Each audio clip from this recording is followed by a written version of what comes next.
Right, good afternoon, everybody. Thank you for your patience. We will get started now. Welcome to the Identifying and Responding to Cuckooing Lunch and Learn session, and welcome to National Anti-Slavery Week. This is our first session actually happening on Anti-Slavery Week. We've got a session every single day this week, and then it's Anti-Slavery Day on Friday. So it's a very busy week for all of us working in the modern slavery sector.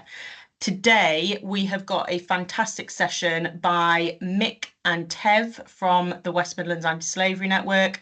They're going to tell us all about cuckooing. So just a few bits of housekeeping before we get started. My name's Hebe. I'm the Modern Slavery Lead at the Council. I've also got Matali. Matali, give us a wave. Who, between the two of us, we're going to be monitoring the chat, looking for your questions, your comments, looking for your hands, anything like that. So if you do want to put anything in the chat, you're more than welcome to. We are going to have some time for questions at the end of today's session. We're recording the session, but we'll stop the recording before we get to the question and answer section, and the slides will be sent out after today's meeting. So without further ado, I will hand over to Tev and Mick. Thank you so much, guys. Hey everyone, we're from the West Midlands Anti-Slavery Network. We are all IMSers and we work across the West Midlands. My name's Tev, this is Nick. Hello. And this is Sharon G. Hey. So you got all three of us today.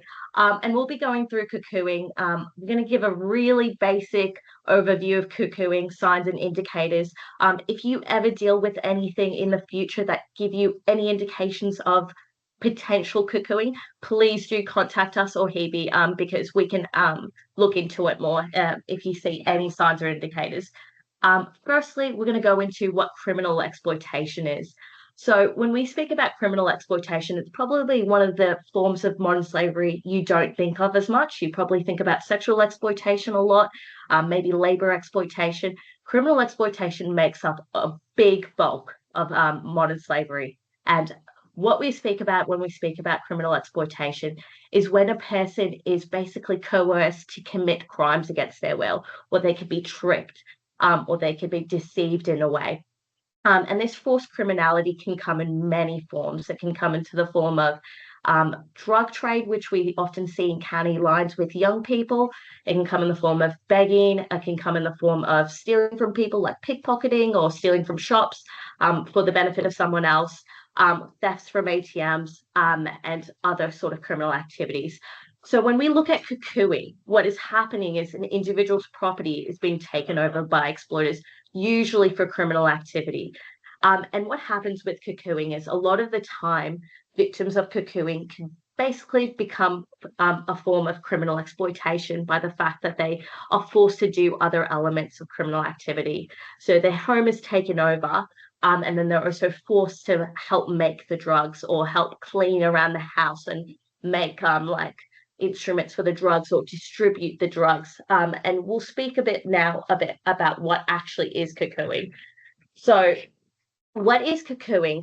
It is originated from the word a bird in the UK, the cuckoo bird, which basically takes over another bird's nest. So what cuckooing is the practice of taking over the home of someone vulnerable, exploiting those vulnerabilities, and it's for the purpose to establish a base of criminal activity. A lot of this criminal activity can come down to the making and distribution of drugs. It could be also the storage of weapons or prostitution. Cuckooing is very prevalent in our community.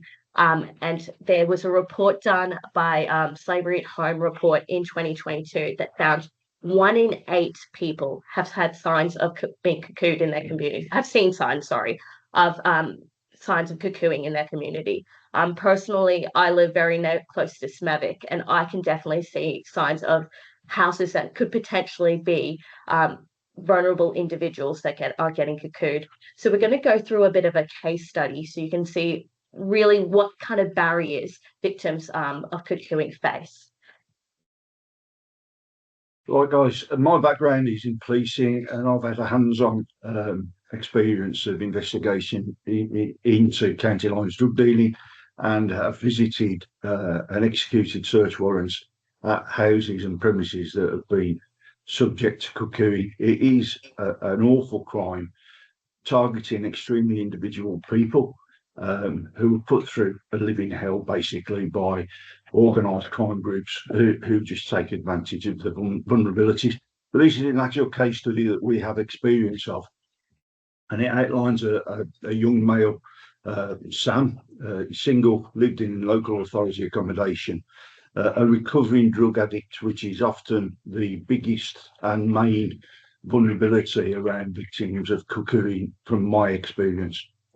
So Sam made a number of friends in the local area. They seemed nice, and Sam didn't have many friends or family, so became a little bit reliant on this circle of people for just support network. And the other thing is that they were, again, drug addicts and had contacts with drug dealers.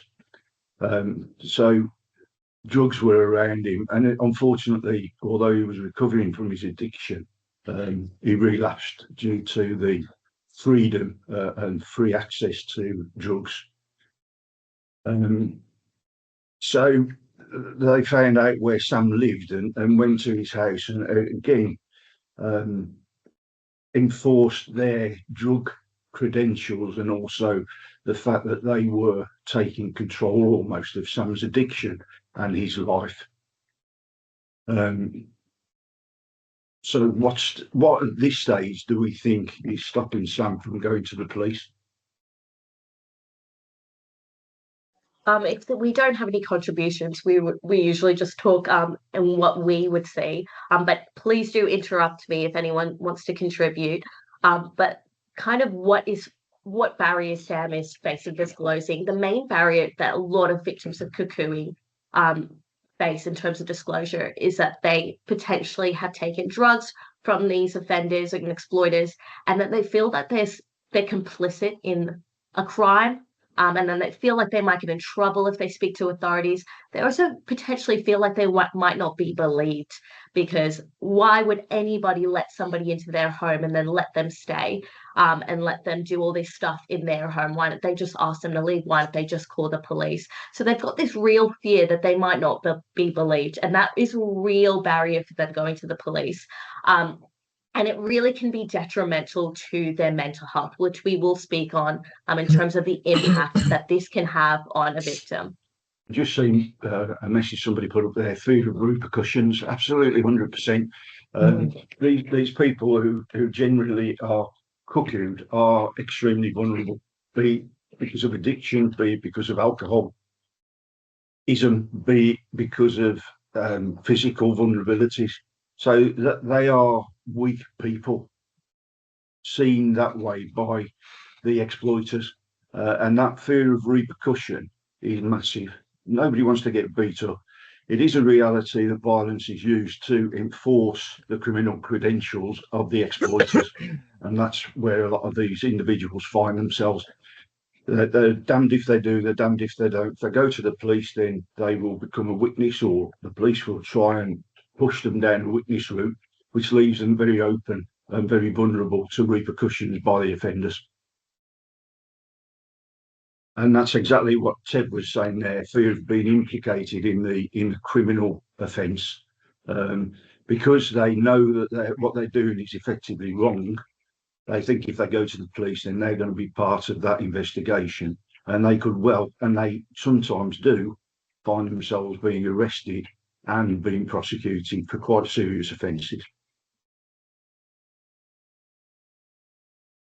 So because Sam's scared of the group, and he was also scared of going to the police, as he had experience with them in the past, which is very understandable, and believed he would get into trouble for drug use. So exactly what your comments have said, fear of repercussions, fear of being implicated in a criminal investigation. So Sam continued to live at the house with the group. He became addicted to more addictive drugs and relied on the group for giving him his drugs. The group told Sam that he had to sell drugs or that they would take his house from him and make him homeless. Sam began selling drugs on their behalf, and one day the group murdered someone at the house where he lived with Sam in the property. Sam ran away because he was scared that he was the next victim of this extremely violent group. I think this also really demonstrates the severity of violence that victims of cuckooing can experience. You can't think of anything worse than murder. And so this is a victim we've supported, has witnessed someone get murdered. And so he's got that extreme fear, which I know Sally's already talked about the fear of repercussions. Even more now, you'd be so terrified of what that could happen to me. That easily could happen to me. And so really, those are the things that are really driving people not to seek help. So there's so many barriers in place from them seeking help. And so being able to recognize those barriers and those vulnerabilities really helps us in terms of ensuring that we can build that trust. And that trust might take time with the victim to ensure that they can get out of that situation and really have a bit of a fresh start. So just speaking off of that case study, I know you've probably had a couple sessions, but just wanted to touch on the definition of modern slavery. What we've got down here is just the definition of human trafficking. So you've got the acts, means, and purpose. Modern slavery only needs the means and purpose element. But really what we're looking at is that, for example, Sam has clearly faced criminal exploitation because he's been threatened, coerced into, and really he's been preyed on for his vulnerability into selling those drugs, which then comes into the purpose of why they were threatening and coercing him. So you can clearly see that that makes up that definition. We are going to speak a bit about victims of cuckooing and the impact that their experience can have on them and that long-term impact. I'm going to pass over to Sharon Jean. Thank you. Yeah, as Nick and Tev briefly alluded to in terms of the vulnerabilities of victims and how so many, how so many of these perpetrators, they are exploiting specific vulnerabilities such as mental health, individuals who don't have a strong support network. They are cut off from their family. They may have had experiences from social services in the past. So again, that kind of, being reluctant to actually go to professionals because of their own experiences. Again, it would be learning disabilities, any form of disabilities overall. Then the individuals that we have supported closely mostly fit that criteria. But having said that, there can be individuals who have had, successful careers and at that moment in their time, they are going through a bit of a bad patch and the mental health starts to deteriorate. So they do actually have another side, they have experienced a lot of good things in their life, but at that moment in time, someone has exploited their vulnerability and them going through that kind of difficult phase of their life, which has kind of, made them a little bit more vulnerable to these perpetrators, to these exploiters. Just moving on from there, so the impact of cuckooing, as you can imagine, with any form of exploitation is immense.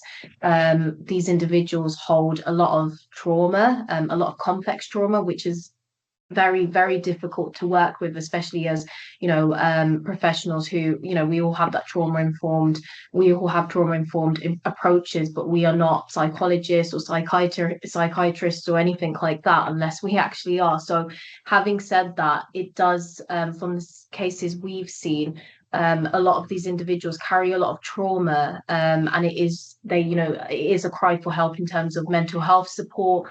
Again, first responders for mental health may not be seeing these kind of cases, but for us to act as advocates in these kind of appointments to make, let's say, GPs or any form of therapist, they're more aware that the impact of cuckooing, the impact that it can have. A lot of the individuals that we've supported, they will have that first-hand physical side effects. But again, with the physical side of things, as we can imagine, they can heal. It's that mental impact that just grows. And as mentioned on the slide, they are at severe risk of re-exploitation because there is that kind of sense of identification that these are the people who kind of kept me safe.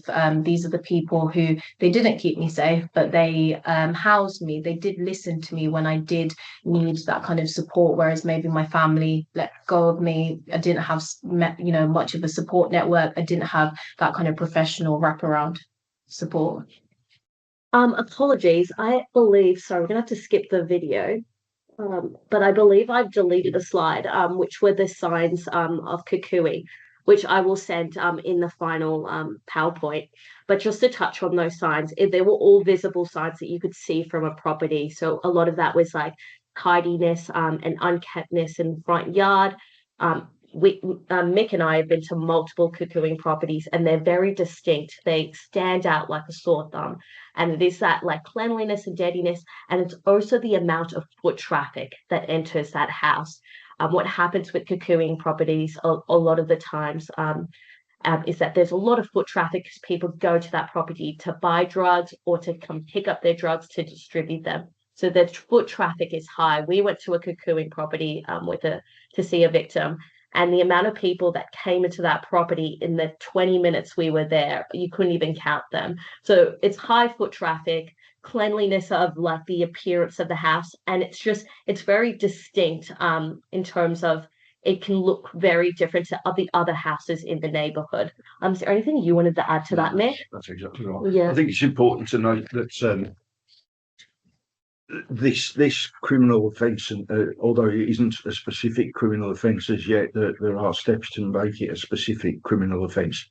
This has a massive detrimental effect on the surrounding houses and surrounding area.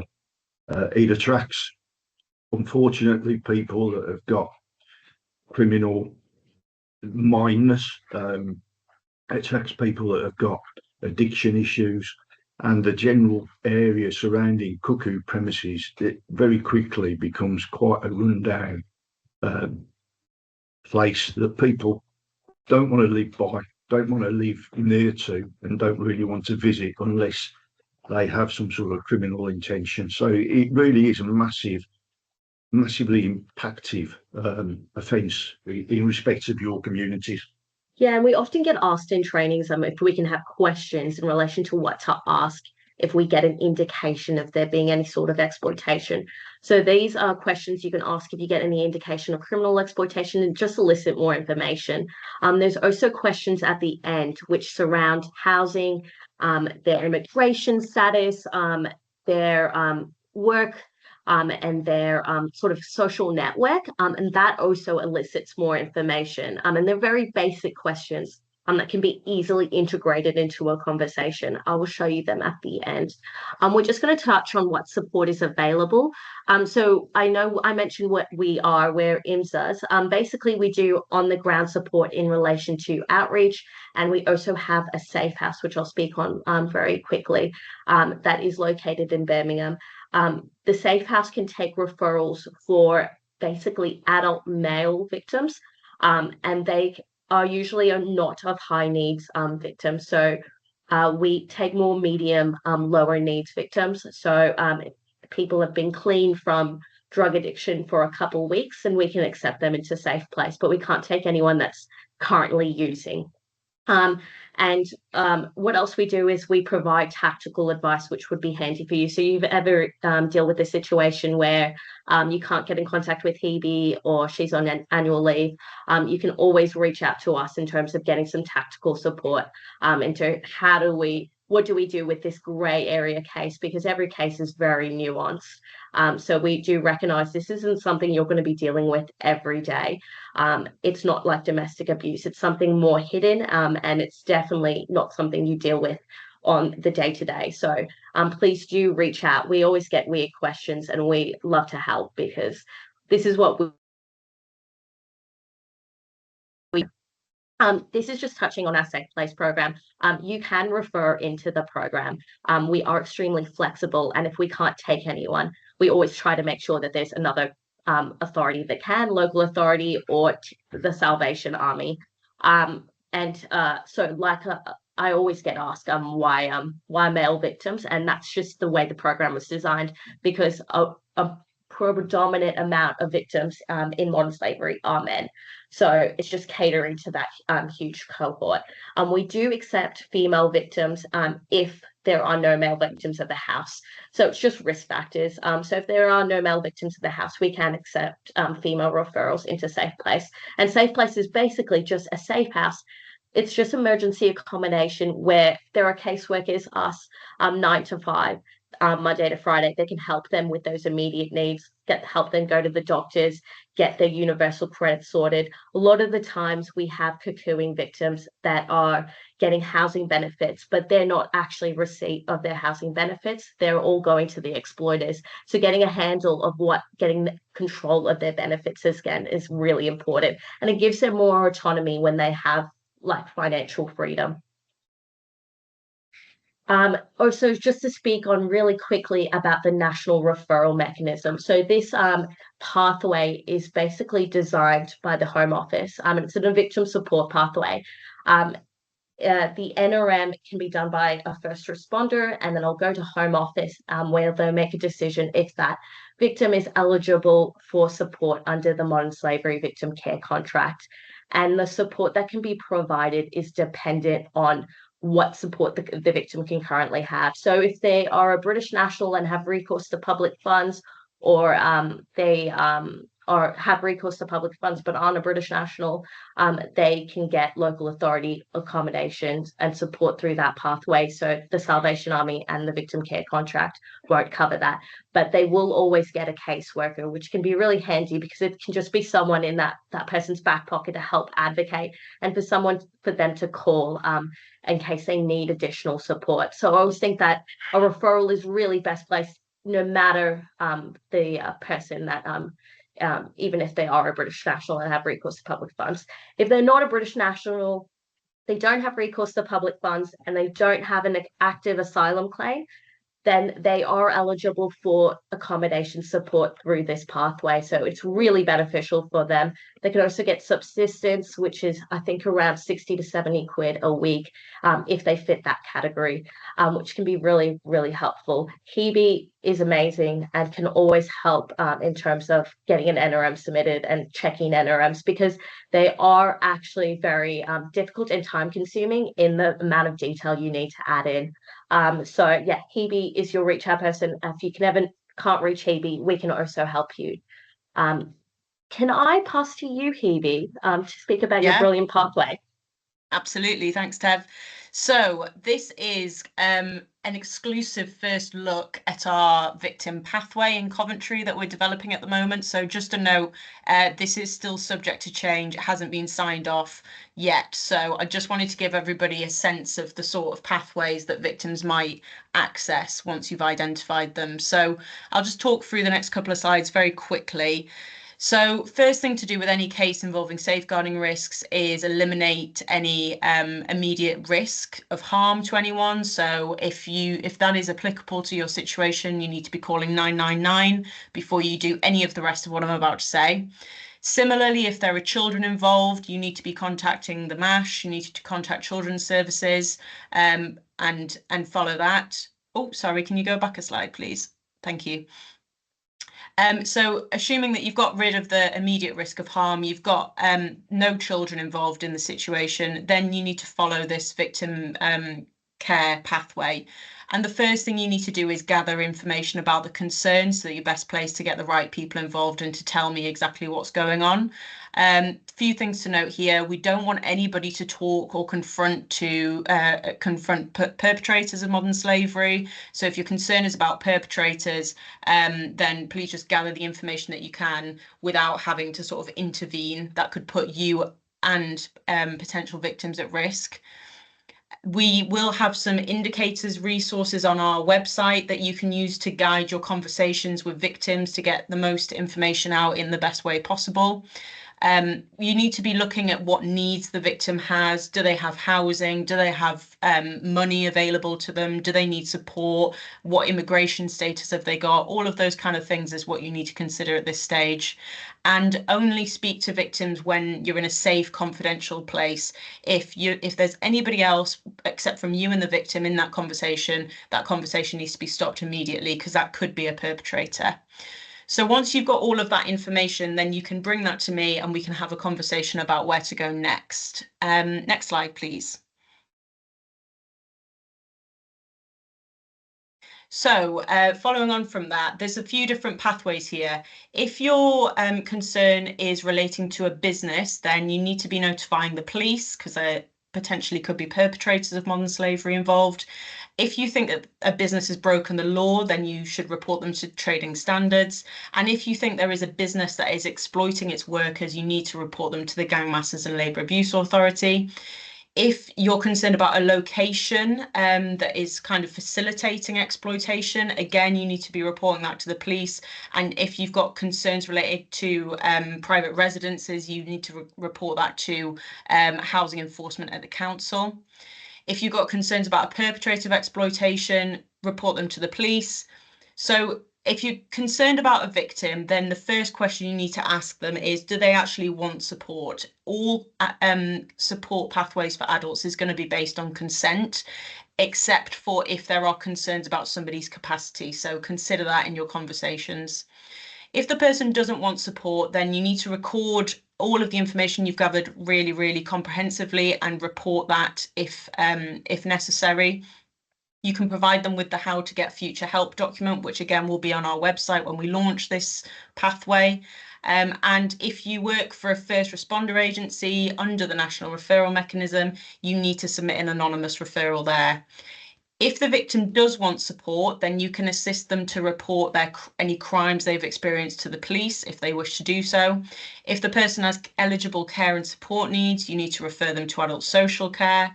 Again, if they meet the criteria for local authority housing, you need to contact the housing department at the local authority. And a couple of things, one thing to consider here, if the person is a migrant, there are some specific support services that might be able to help them. So you can see that on the pathway there. And then what will follow on from there is the National Referral Mechanism pathway, where we take you through how you can submit those referrals that Tev and the team were just talking about. So that's kind of the initial safeguarding pathway that we're developing at the moment, just to give you a sense of what you can do with any concerns. But the main takeaway is, if you've got any doubt, if you've got any concern at all, please contact me. My email's on the screen there. Thanks so much, Hebe. Yeah, and she is a godsend, so please do reach out to her. She makes your life a lot easier, in our personal experience. So these are questions you can ask. So these are the basic questions I spoke on about work, accommodation, money, immigration status, and support. They're all really basic questions to elicit more information and to see if there are greater indicators in terms of modern slavery or exploitation. Here are our contact details. You can always reach us over email. There's also the contact number for the Modern Slavery Helpline and the 24-hour contact number for the Salvation Army. We only work 9 to 5, Monday to Friday. So if you're ever dealing with something out of hours, you can always reach them on their 24-hour contact number if you're dealing with a victim. In terms of the Modern Slavery Helpline, that works similar to Crime Stoppers. So they gather intel and then pass that on to the police. That is the end of our presentation. Does anyone have any questions for the team or Hebe even? Please do yell out or pop it in the chat.